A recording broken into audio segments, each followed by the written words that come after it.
Hello दोस्तों, स्वागत है आपका सक्सेस प्लानर के यूट्यूब चैनल में। आइए शुरू करते हैं अप्रैल 2020 लास्ट वीक के इम्पोर्टेंट करंट अफेयर्स।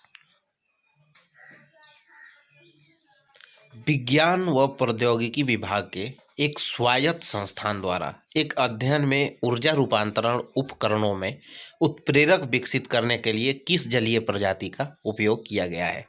तो उसमें किया गया है मछली का उपयोग। किस राज्य सरकार ने लोगों को ऑनलाइन चिकित्सा सेवा प्रदान करने के लिए स्वास्थ्य सेवा स्टार्टअप मेड कार्ड्स के साथ सहयोग किया है? तो वो है राजस्थान के सरकार ने किया है। किस भारतीय नौकरशाह को राष्ट्रपति रामनाथ कोविंद के सचिव के रूप में नियुक्त किया गया है? तो कपिल देव त्रिपाठी को सचिव के रूप में नियुक्त किया गया है, राष्ट्रपति के सचिव के रूप में। कौन सा राज्य देश में कोरोना वायरस से मुक्त होने वाला पहला राज्य है? तो गोवा जो है वो कोरोना वायरस से मुक्त होने वाला पहला राज्य है। हाल ही में सुबनसिरी नदी पर एक रणनीतिक पुल को पुनर्निर्मित किया गया और इसका उद्घाटन किया गया। यह भारत के किस राज्य अथवा केंद्र शासित प्रदेश में स्थित है? तो यह स्थित है अरुणाचल प्रदेश में। विश्व पृथ्वी दिवस कब मनाया जाता है? तो मनाया जाता है 22 अप्रैल को। इस वर्ष विश्व पृथ्वी दिवस 2020 का विषय क्लाइमेट एक्शन है। चलते हैं अगले सवाल पर। लॉकडाउन के बीच लोगों को आवश्यक वस्तुओं को वितरित करने के लिए झारखंड द्वारा शुरू किए गए मोबाइल एप्लीकेशन का नाम क्या है? तो इस एप्लीकेशन का नाम है झारखंड बाजार। हाल ही में किस बैंक ने अमेजन एलेक्सा और गूगल असिस्टेंट पर वॉइस बैंकिंग सेवा शुरू की है? तो आईसीआईसीआई बैंक ने शुरू किया है अमेजन एलेक्सा और गूगल असिस्टेंट पर। सुजलाम सुफलाम जल संचय अभियान किस राज्य अथवा केंद्र शासित प्रदेश की जल संरक्षण योजना है? तो गुजरात की है सुजलाम सुफलाम जल संचय अभियान। लाई सोनिया करेज जिनका हाल ही में निधन हुआ, किस देश के पूर्व प्रधानमंत्री थे? तो फिजी के पूर्व प्रधानमंत्री थे लाई सोनिया करेज। स्मार्ट सिटीज मिशन के तहत किस शहर ने साइम नामक एक मोबाइल एप्लीकेशन विकसित की है जिसका उद्देश्य क्वारंटाइन लोगों पर नजर रखना है? तो ये किया है पुणे ने। कोविड-19 से निपटने के प्रयासों में किस राज्य अथवा केंद्र शासित प्रदेश ने आप्त मित्र हेल्पलाइन और मोबाइल ऐप लॉन्च की है? तो कर्नाटक सरकार ने ये लॉन्च किया है आप्त मित्र हेल्पलाइन और मोबाइल ऐप। हाल ही में कोविड-19 से लड़ने वाले स्वास्थ्य पेशेवरों के खिलाफ हिंसा करने वाले व्यक्तियों को दंडित करने के लिए किस अधिनियम को संशोधित करते हुए एक अध्यादेश जारी किया गया है? तो है महामारी रोग अधिनियम 1897 के तहत। सुप्रीम कोर्ट ने किस राज्य के पहले के आदेश को रद्द कर दिया जिसने अनुसूचित क्षेत्रों के स्कूलों में एसटी शिक्षकों को 100% आरक्षण प्रदान किया गया था? तो है आंध्र प्रदेश। मानव संसाधन विकास मंत्रालय द्वारा शुरू किए गए कार्यक्रम का नाम क्या है जो लोगों और संगठनों को ई लर्निंग के लिए संसाधनों का योगदान करने के लिए आमंत्रित करता है? तो उसका नाम है विद्यादान 2.0।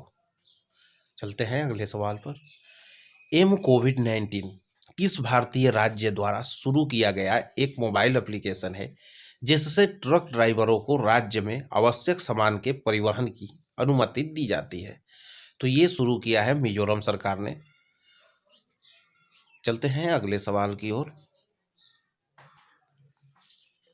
ईएसआईसी मेडिकल कॉलेज हैदराबाद के सहयोग से किस सरकारी संस्था द्वारा देश की पहली कोविड-19 नमूना संग्रह मोबाइल लैब विकसित की गई है? तो ये रक्षा अनुसंधान व विकास संगठन के द्वारा सहयोग से किया गया है। खोंगजोम दिवस किस भारतीय राज्य अथवा केंद्र शासित प्रदेश में युद्ध के नायकों को श्रद्धांजलि देने के लिए मनाया जाता है? तो ये मणिपुर में मनाया जाता है खोंगजोम दिवस। भारतीय खाद्य प्रसंस्करण प्रौद्योगिकी संस्थान का मुख्य परिसर कहाँ पर स्थित है? तो इसका मुख्य परिसर स्थित है तमिलनाडु में। चलते हैं अगले सवाल पर। Narcotic drugs and psychotropic substance अधिनियम जो हाल ही में सुर्खियों में था, किस केंद्रीय मंत्रालय से जुड़ा है? तो ये जुड़ा हुआ है वित्त मंत्रालय से। विश्व प्रतिरक्षण सप्ताह, आइए जानते हैं इसके बारे में। इस वर्ष विश्व प्रतिरक्षण सप्ताह 24 से 30 अप्रैल के बीच मनाया जा रहा है। यह दिवस टीकाकरण के बारे में जागरूकता फैलाने के लिए मनाया जाता है। यह हर वर्ष अप्रैल के लास्ट वीक में मनाया जाता है। कोविड-19 के कारण आए संकट से निपटने के लिए ओडिशा द्वारा शुरू किए गए covid19.odisha.gov.in पोर्टल का उद्देश्य क्या है? तो इसका उद्देश्य है प्रवासी श्रमिकों का पंजीकरण करना। 24 अप्रैल 1992 को संसद द्वारा पारित 73वां संवैधानिक संशोधन अधिनियम किससे संबंधित है? तो यह संबंधित है पंचायती राज संस्थानों को संवैधानिक दर्जा देने से। कोविड-19 महामारी के बीच कार्यालयों में फाइलों की डिजिटल आवाजाही में सक्षम करने के लिए किस केंद्रीय सशस्त्र पुलिस बल द्वारा ई कार्यालय नामक एक ई ऑफिस एप्लीकेशन लॉन्च की गई है? तो ये किया गया है केंद्रीय औद्योगिक सुरक्षा बल के द्वारा। जीवन शक्ति योजना किस राज्य अथवा केंद्र शासित प्रदेश की एक पहल है? तो ये पहल है मध्य प्रदेश की जीवन शक्ति योजना। अगले सवाल पर चलते हैं। हाल ही में सुर्खियों में रहा रोहतांग दर्रा भारत के किस राज्य अथवा केंद्र शासित प्रदेश में स्थित है? तो रोहतांग दर्रा स्थित है हिमाचल प्रदेश में। चलते हैं अगले सवाल की ओर। किस देश ने कुएं से मारने के प्रचलित शारीरिक दंड को समाप्त कर दिया है? तो सऊदी अरब ने समाप्त किया है। उस देश में कुएं से मारने के एक शारीरिक दंड था।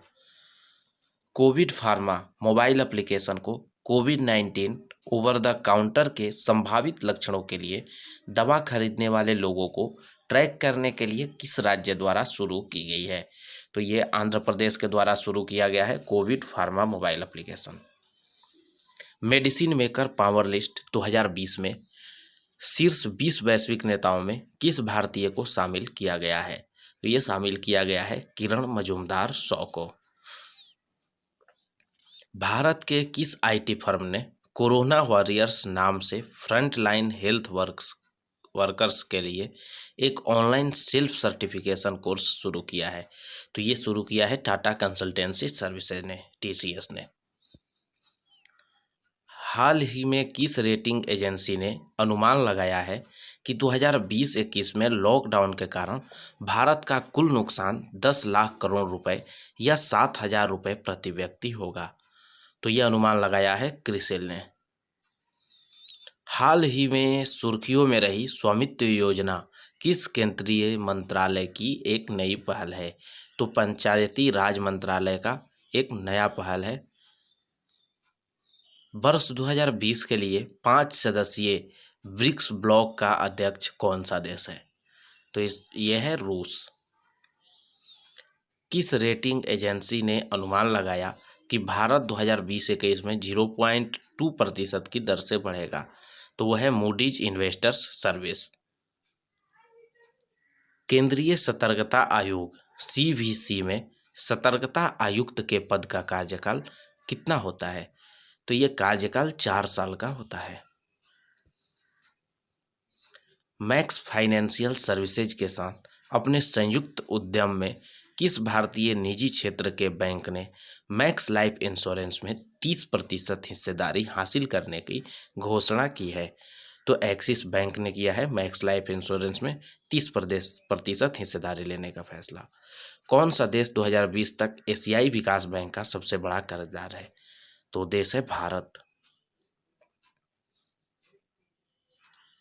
इरफान खान का निधन हो गया है, जो कि बॉलीवुड के जानी मानी हस्ती थे।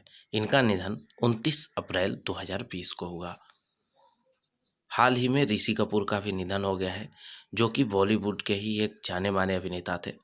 उनका निधन 30 अप्रैल को हुआ। दोस्तों, ऐसे ही अपडेटेड करंट अफेयर्स के लिए जुड़े रहें हमारे चैनल से। चैनल से जुड़े रहने के लिए वीडियो को लाइक करें, शेयर करें और चैनल को सब्सक्राइब करना ना भूलें। मिलते हैं अगले वीडियो में।